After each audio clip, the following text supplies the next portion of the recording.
प्रभु यीशु ख्रीस्त में मेरे प्यारे भाइयों और बहनों, हमारा शरीर परमेश्वर का मंदिर है और आज फिर एक नई सुबह उसी मंदिर में हम परमेश्वर के वचनों को अध्ययन करने के लिए उपस्थित हुए हैं।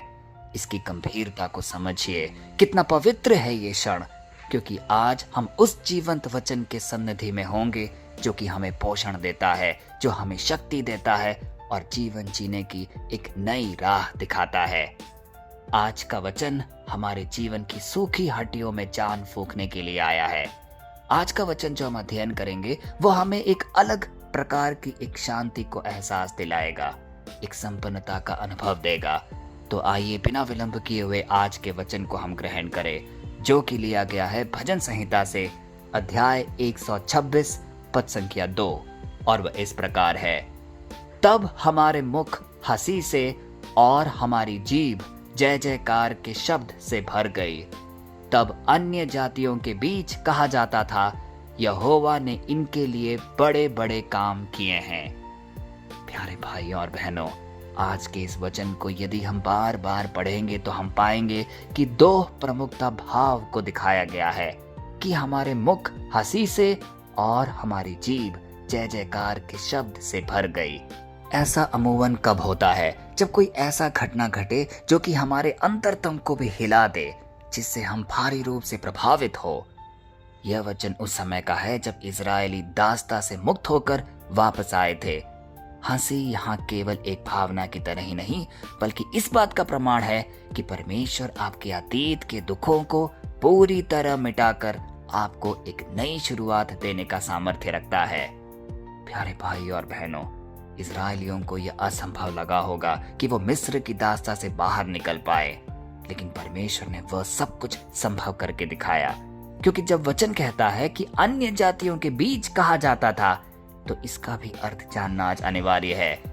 यह चीज यह दर्शाता है कि आपका चमत्कार इतना बड़ा होगा कि जो लोग आपके ईश्वर पर विश्वास नहीं करते हैं, वे भी घुटने टेक कर कहेंगे कि आपका परमेश्वर ही सच्चा है, और यही हमारी सबसे बड़ी गवाही बनेगी।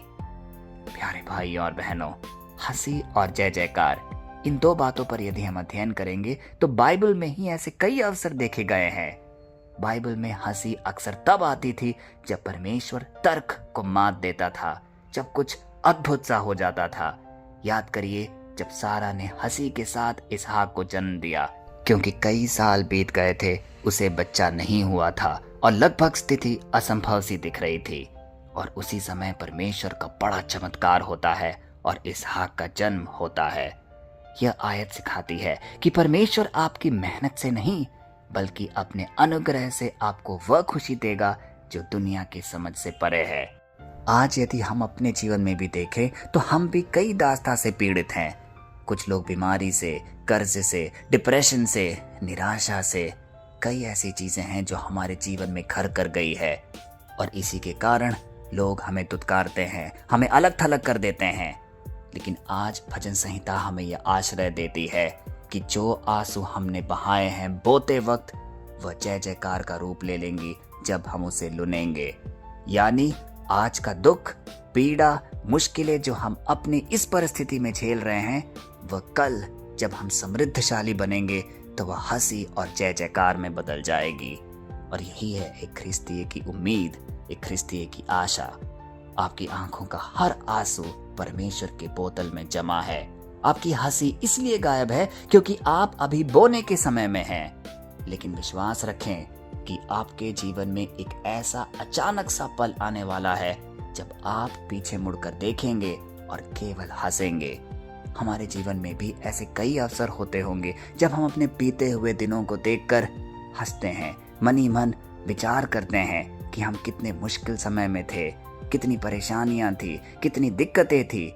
लेकिन आज परमेश्वर ने हमें कितने प्यार से, कितने कोमल तरीके से संभाला है, और हम उसे धन्यवाद देते हैं। एक कृतज्ञ मन से उनकी आराधना करते हैं।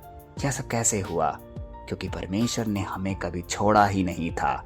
हम जो रोते थे, हम जो आंसू बहाते थे, हम जो निराशा में थे, वह हमारे बोने का वक्त था। लेकिन अब सारा कुछ समृद्धशाली हो गया है, क्योंकि अब हमें उसका फल दिखने लगा है। यह सब यहोवा की कृपा है हम सबके जीवन में। प्यारे भाई और बहनों, बाइबल को अगर हम अध्ययन करें तो मिस्र को छुटकारा कैसे मिला। जब लाल समुद्र दो भाग हुआ तब इजरायलियों ने जो गीत गाया वह उसी जय जयकार का एक सुंदर रूप था। उन्होंने कभी नहीं सोचा था कि वे फिर से कभी स्वतंत्र हो पाएंगे, क्योंकि उन्होंने कितनी कष्ट सही थी दास्तां में। लेकिन परमेश्वर ने उनके लिए एक अलग कहानी रची थी। लाजर के पुनरुत्थान को देखिए। जब यीशु ने लाजर को कब्र से बाहर बुलाया तो मरियम और मार्था के आंसू हंसी में और जय जयकार में बदल गए। वहां पे अन्य लोग भी थे जिन्हें हम अन्य जाति भी कह सकते हैं। उन्होंने देखा और विश्वास किया कि यीशु ही मसीह है। इसीलिए आज यदि हम किसी भी अवस्था से गुजर रहे हैं, हो सकता है कि स्थिति अनुकूल ना हो, लेकिन जब परमेश्वर का आशीष हम पर पड़ेगा तो विश्वास रखिए आसपास के सब लोग हमें देखकर हैरान हो जाएंगे। वह यह कह उठेंगे कि इसका परमेश्वर बड़ा है, इसका परमेश्वर समृद्धशाली है। तो आइए आज के वचन को आश्रय मानकर परमेश्वर से हर उस चीज के लिए धन्यवाद दे जो आज हम सह रहे हैं। कहा गया है कि अपने दुख और पीड़ा में भी निरंतर परमेश्वर को धन्यवाद देते रहो, क्योंकि हम नहीं जानते कि कौन सी अवस्था किस आगे की स्थिति में बदलने वाली है। आज की निराशा कल की सफलता में बदलेगी, आज का दुख कल के हंसी में बदलने वाला है। हमें सिर्फ विश्वास करना है। आइए हम प्रार्थना करें। हे स्वर्गीय पिता, आज हम सब एक दंडवत स्वरूप तेरे सिंहासन के सामने खड़े हैं। हमारे अंदर कई प्रकार की पीड़ाएं हैं, परेशानियां हैं, दुख हैं, जिसके साथ हर दिन हम गुजारा कर रहे हैं। तू सब कुछ देख रहा है।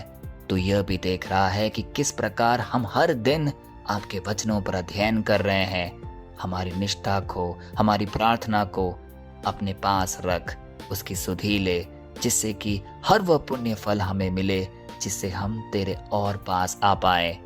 हम प्रार्थना करते हैं अपने परिवार जन के लिए, जो भी समस्याओं से वो गुजर रहे हैं, चाहे वो आर्थिक हो, शारीरिक हो, सामाजिक हो, हर चीज को अपनी कृपा और अनुकंपा से भर दे।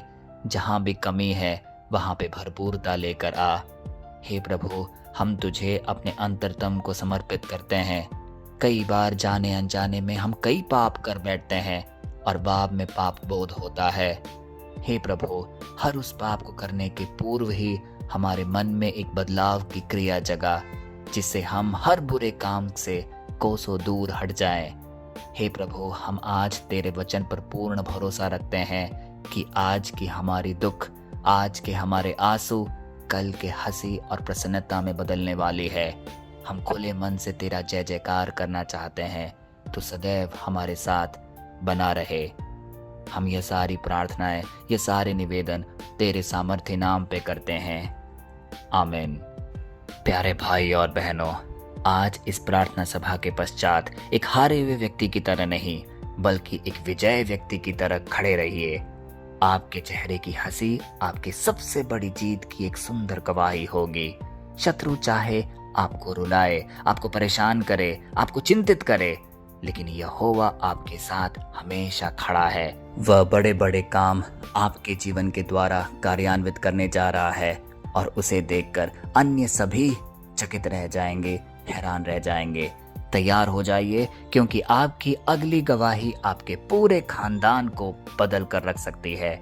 आपकी जय जयकार की आवाज स्वर्ग तक जरूर पहुंचेगी। जय मसीह की। परमेश्वर आप सबको बहुतायत में आशीष दे।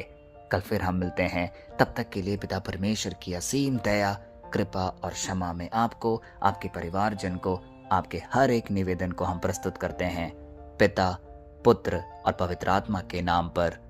आमीन।